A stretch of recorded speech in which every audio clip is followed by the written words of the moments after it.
Mesdames et messieurs, bonjour, ravi de vous retrouver pour cette nouvelle édition de votre programme quotidien Midi au Caire en ce jeudi le 14 septembre 2023. Sans plus tarder, commençons cette édition avec ce qui fait la une de l'actualité. Il s'agit du président de Fattah el-Sisi, et commandant suprême des forces armées, qui a passé en revue les équipements pour soutenir et aider la Libye dans sa crise actuelle. Le président el-Sisi a ordonné aux forces armées d'apporter tout soutien nécessaire et toute aide humanitaire par voie aérienne ou maritime à la Libye et au Maroc, affirmant la pleine solidarité de l'Égypte avec les deux pays. Voici un commentaire. Le président de la République et commandant suprême des forces armées, Abdel Fattah el-Sisi, a inspecté l'alignement des équipements de soutien et de secours et de l'aide humanitaire aux frères en Libye. Le président el-Sisi a présenté ses sincères condoléances aux familles des citoyens égyptiens décédés en Libye à la suite de l'ouragan et des inondations et a ordonné la fourniture d'une aide d'urgence à leurs familles. Le président a en outre remercié les institutions de l'État, en particulier les forces armées, pour leurs efforts inlassables et leur coordination rapide avec nos frères en Libye et au Maroc pour les soutenir dans cette douloureuse épreuve. Le chef de l'État a demandé aux forces et aux personnes qui se dirigent vers la Libye de tout mettre en œuvre pour atténuer les répercussions de la catastrophe humanitaire. Il a enjoint que le porte-avions Mistral soit prêt à servir d'hôpital de campagne afin d'alléger le fardeau de nos frères en Libye. Le président el-Sisi a aussi ordonné d'établir des camps d'abri dans la zone militaire occidentale pour les personnes sinistrées ayant perdu leur domicile en Libye.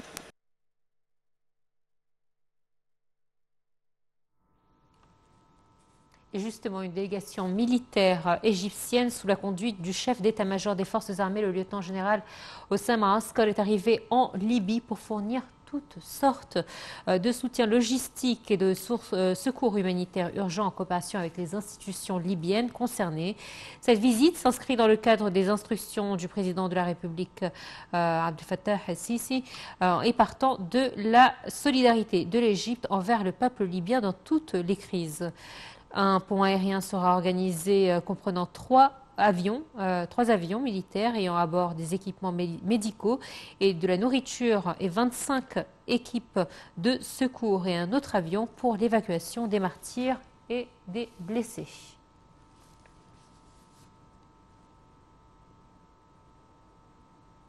Et le ministère des Affaires étrangères a annoncé qu'il suivait 24 heures sur 24 l'évolution des effets de la tempête Daniel qui a frappé de nombreuses régions et villes libyennes, faisant de nombreuses victimes et disparu parmi les citoyens égyptiens expatriés. Dans un communiqué, le ministère a dit qu'une ligne directe avait été ouverte pour la communication entre le ministère égyptien des Affaires étrangères et le consulat égyptien à Benghazi, qui coordonne avec la partie libyenne pour connaître les derniers développements de la situation des citoyens égyptiens dans les zones touchées et les efforts de recherche et de sauvetage, ainsi que l'obtention de données sur les victimes et les moyens de compter leur nombre en coordination avec toutes les autorités nationales concernées, compte tenu de l'interruption des communications dans un grand nombre de zones et de la destruction des principales routes qui y mènent.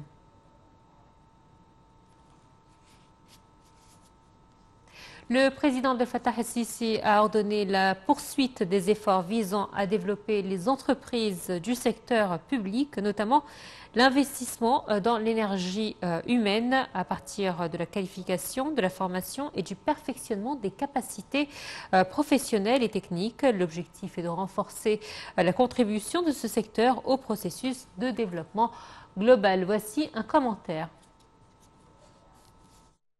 Lors d'une réunion avec le Premier ministre Moustapha Madbouli, les ministres des Transports Kamel El Wazir, du secteur public des affaires Mahmoud Asmat, le gouverneur d'Alexandrie Mohamed El Sherif, le conseiller du président de la République pour l'urbanisme Amir Saïd Ahmad, ainsi que le directeur du Centre national de planification et d'utilisation des terres de l'État, Nasser Fawzi.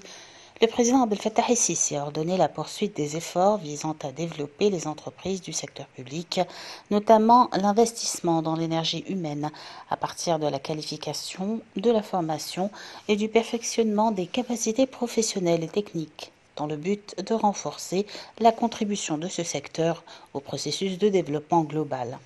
La réunion a porté sur le suivi du plan de réforme et de développement des entreprises publiques, a déclaré le porte-parole de la présidence, Ahmed Fahmi, notant que le président Sisi a été informé de l'état d'avancement de plusieurs projets, en particulier les efforts visant à développer les entreprises textiles, ainsi que l'évolution de ces projets dans le système de l'industrie sidérurgique. Le président Sisi a également été mis au courant de l'évolution de la mise en œuvre d'un certain nombre de projets du ministère des Transports, notamment la création et le développement de ports maritimes et de corridors logistiques dans toute la République. Et le ministre des Affaires étrangères, Samar Choukli, reçoit aujourd'hui au Palais Tahrir la ministre française de l'Europe et des Affaires étrangères, Catherine Colonna.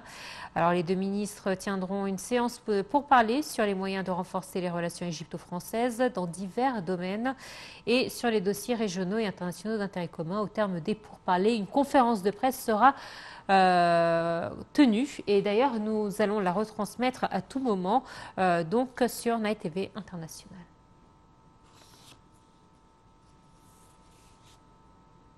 Le Premier ministre, Dr Moustapha Madbouli, a annoncé que jeudi prochain, donc le 28 septembre, serait un jour férié à l'occasion du Moulid, anniversaire de la naissance du prophète Mohammed. Sa décision inclut les fonctionnaires au ministère, organismes gouvernementaux, autorités publiques, unités du département local, sociétés de secteur privé et public et les entreprises du secteur d'affaires publiques.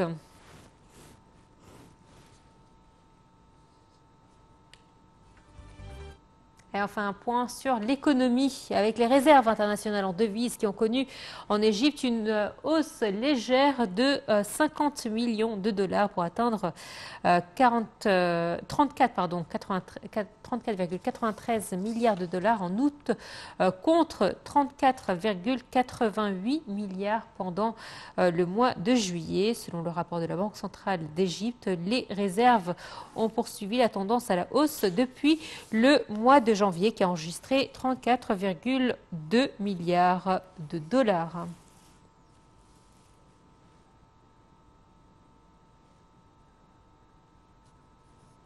Et le sommet sur les objectifs du développement durable se tient aux Nations Unies les 18 et 19 septembre prochains. La ministre de la Planification et du Développement économique, Hala Saïd, a déclaré que l'Égypte attachait une grande importance au sommet et espérait accélérer l'action nationale, régionale et internationale pour atteindre les taux de développement souhaités en 7 ans seulement.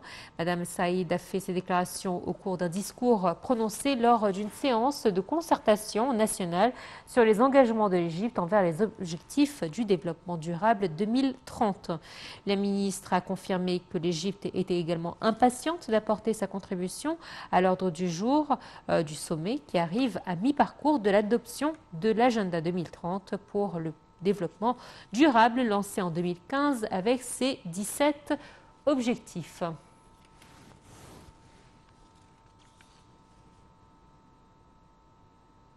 Le ministre de l'Enseignement supérieur et de la Recherche scientifique, Ayman Achour, a déclaré que le développement durable était une question vitale et importante pour l'avenir de la nation arabe à l'ombre des divers défis que le monde doit relever. Les universités sont la meilleure place pour parvenir à l'intégration des dimensions économiques, sociales et environnementales du développement durable dans un cadre global qui réalise les objectifs mis en place par l'ONU, a précisé le ministre. Monsieur Achour a tenu ses propos lors de l'ouverture des activités de la 5e édition de la conférence arabe sur l'enseignement supérieur et le développement durable, organisée par l'Organisation arabe pour le développement durable en coopération avec l'Union des universités arabes, en présence d'une panoplie de recteurs d'universités arabes égyptiens et d'experts d'enseignement supérieur en Égypte et dans la zone arabe.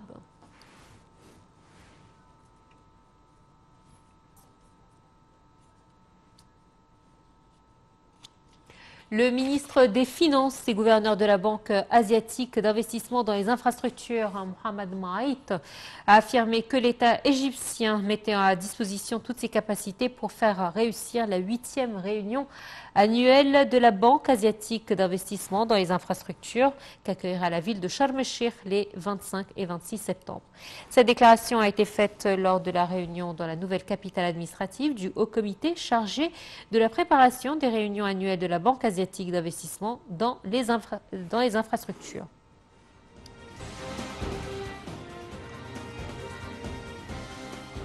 On passe au sport à présent et plus précisément le football.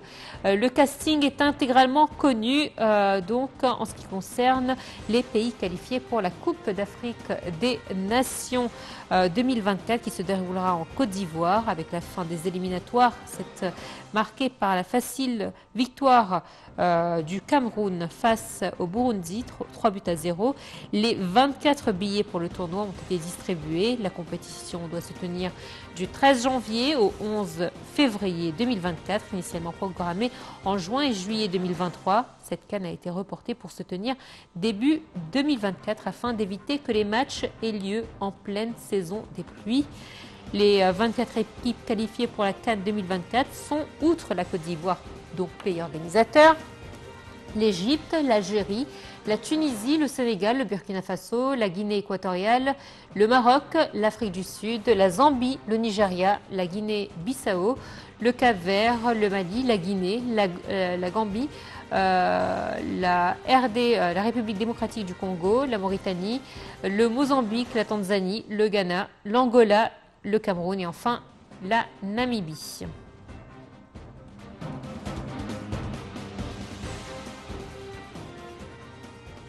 Et on termine avec du football local cette fois-ci. La délégation de l'équipe d'Al Ahly est arrivée en Arabie Saoudite pour la Super Coupe de la CAF. Al Ahly jouera demain contre le club algérien de l'Union sportive de la Médina d'Alger. Al Ahly est le vainqueur de la Ligue des champions de la CAF 2023, alors que l'Union sportive de la Médina d'Alger est le vainqueur de la dernière Coupe de la Confédération de la CAF. La rencontre se disputera au stade du Roi Fahd, situé dans la ville de Taïf. Pour rappel, la CAF et la Fédération saoudienne de football avaient signé au printemps dernier un accord de 5 ans visant à accueillir des compétitions et à favoriser les opportunités de croissance pour le football africain et saoudien.